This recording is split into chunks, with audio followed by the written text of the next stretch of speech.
부산을 비롯해서 전국 수많은 지자체가 국가기증 이건희 소장품관을 유치하고 싶다는 의사를 밝혔었지요.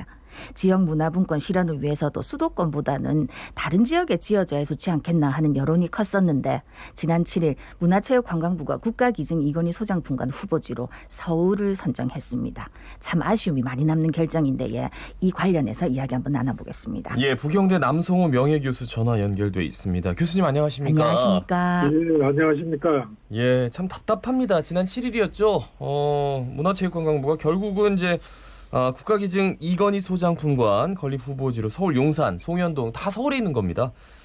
두 곳을 이제 예비 부지로 선정을 했는데 굉장히 좀 전체적인 그림도 그렇고 뭐가 이렇게 요구를 해도 좀 답답하게 좀 처리가 되고 결국은 뭐 안 되고 서울로 가고 이런 모습들이 너무나 씁쓸해가지고요. 어떻게 보셨습니까? 예, 이 결정은 상식적으로 이해가 안 되는 결정입니다. 어떻게 보면 가장 문화적으로 민주적으로 문화행정을 펼쳐야 될 문체부가 예. 이런 아주 비상식적이고 비민주적인 절차, 공론화도 없이 결정을 했다는 것은 이 국민을 정말로 제대로 보지 않고 있다는 거죠. 예. 네. 국민을 제대로 보지 않고 있다. 말씀 중에 비상식적, 비민주적이라고 말씀을 하셨는데 이제 공청회 같은 것도 없었다 하는 건 비민주적인 부분인 것 같은데 비상식적이라는 건 어떤 부분에서 그렇게 생각하시는 겁니까? 아니 지금 이 시대는 지역문화분권의 시대고 이 지역문화분권을 현 정부가 문화공약으로 내세웠습니다. 예. 그리고 지역문화진흥 자체가 너무 수도권과 격차가 심하기 때문에 지역문화진흥법을 제정해서 지금 시행 중에 있습니다. 네. 이 흐름으로 보면은 마땅히 국가가 문화행정을 펼칠 때에 지역문화진흥을 어떻게 하면 할 수 있을지에 대해 관심을 갖고 이 기준에 의해서 모든 문화행정을 결정을 해야 되는데 전혀 상식이 맞지 않다는 거죠. 법정식도 맞지 않다는 거죠. 근데 이제 발표한 내용을 보면 이제 기준이 뭐냐면은 국민이 문화적 향유를 가장 많이 누릴 수 있는 곳으로 첫 번째 목표였고 또 지자체 간의 경쟁이 치열해져서 결국 떨어지면 그 허탈감은 어떻게 할 것이냐 우리가 생각지도 않았던 부분까지 이렇게 고려해가지고 이 말들 어떻게 해석하면 좋을까요? 이는 말도 되지도 않은 말이죠.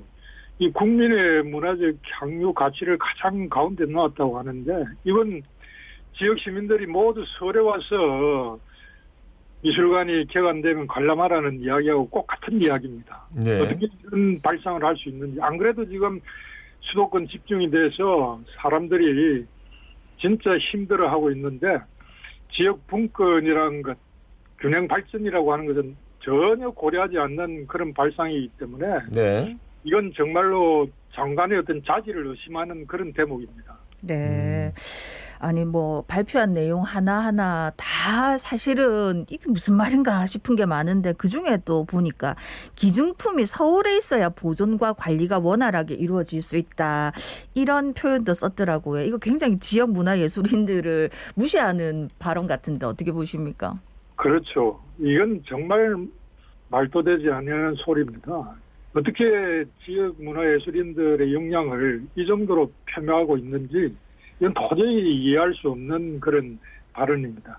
이건 그만큼 아직까지도 모든 것을 서울 중심으로 처리해 가겠다는 그런 인식이 그 논리 속에 감추어져 있는 거죠. 예. 그래요. 그러니까 시너지 효과를 올리겠다. 거기에 중앙박물관도 있고 현대미술관도 있으니까 거기에서 일하시는 분들이 와서 또 이렇게 관리할 수 있으니까라고 하는데 전국의 이제 지역 문화단체, 문화예술인 지금 어떻게 하고 있는지도 여쭤보고 싶네요.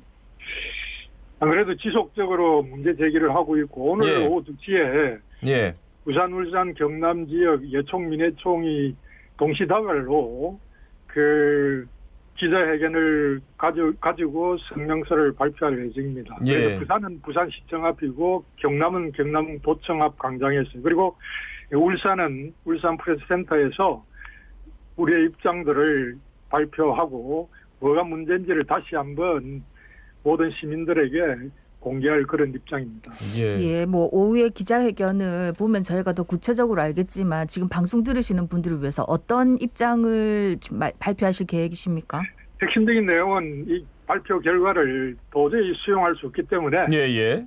서울 부지를 선정한 것을 철회하고 새롭게 공론화 과정을 통해서 지역에 이 이건희 소립미술관이 건립될 수 있도록 다시 추진을 하라는 거죠. 예. 근데 그런 얘기도 있더라고요. 그러니까 유족들의 요청이 있었다. 그래서 그거를 간과할 수 없었다라는 것과 그리고 이제 지역민들 간의 그 대결이 좀 치열해지는 것, 그것들에 대해서 우려하는 바. 그리고 이미 정부에서 결정이 났는데 이거를 번복할 수 있겠는가라는 점. 그래서 이렇게 해서 자꾸 희망 고문만 하는 것 아닌가라는 얘기에 대해서는 어떤 말씀해 주시겠습니까? 아니 뭐 국회의원이 희망 고문이라고 표현을 했는데 네네. 그것은 황 장관의 대변인 구실을 한 겁니다. 경향신문을 자세히 보시면 알겠지만은 유족 측에서 뭘 요구한 것이 전혀 없습니다. 그리고 예. 기증이라고 하는 것은 이미 기정된 이후에는 공공재가 되기 때문에 그것은 국가가 정책적으로 결정을 해야 되고 그런 권한을 국가가 국민을 위해서 어떻게 활용할 것인지에 대한 고민을 진지하게 해야지 네네. 기정자들의 어떤 소리에 귀를 기울인다. 그건 전혀 그 문화정책으로서는 정말 밑바닥에서 사실 사고하는 어떤 그런 결과입니다. 그러니까 기증자들 누구한테 들었는지에 대한 구체적인 언급이 없어가지고 예. 그 점도 조금 갸우뚱하게 되더라고요. 예. 그럼 앞으로 부산 시민들을 뭐 어떻게 봐야 될까요? 일단 그 우선은 1차적으로 문화예술인들이 중심으로 이 문제를 주도해 가면서 뭐가 문제인지를 시민들에게 가슴 깊이 스며들 수 있도록 그 홍보하고 또 알려야 되겠지만은 부산 시민들도 이제 저희는 문화권의 어떤 시대에 살고 있습니다. 예예. 문화기본법이 제정이 되었고 지역문화진흥법의 시행으로 인해서 모든 지역에 있는 시민들이 어느 지역 관계없이 공평하게 문화를 향유해야 되는 문화권을 실질적으로 그 향유해야 되는 그런 시대에 와 있습니다. 시민들 각자가 그런 어떤 그 의식을 갖고 이 지역 문화를 어떻게 함께 진흥해 갈 것인지를 고민할 수 있는 그런 시민 의식이 좀 더 확산되었으면 하는 기대를 가지고 있습니다. 예. 네. 뭐 여러분들이 많이 실망을 하셨을 텐데 마지막으로 한 말씀 부탁드리겠습니다. 이것이 이번뿐만이 아닙니다. 지난번 몇 년 전에 한국 그 문학관 건립을 추진하는 과정에서도 예예. 지역의 문학관을 건립하겠다는 지역의 어떤 그런 민원들이 많이 있어서 공개를 해서 그 공모를 하는 절차에 들어갔다가 그걸 갑자기 철회를 하고 결국 서울에다가 한국문학관을 설치하게 되었습니다. 예예. 이런 어떤 형태는 우리가 지역 시민들이 제대로 어떤 그 소리를 바라지 않았기 때문에 지속되고 연속되고 있는 겁니다. 이번을 계기로 해서 우리가 새로운 어떤 지역 문화를 전환해 갈 수 있는 어떤 계기로 삼아야 되리라고 봅니다. 예. 네. 말씀 잘 들었습니다. 고맙습니다. 고맙습니다. 예. 예. 부경대 남성호 명예교수였습니다.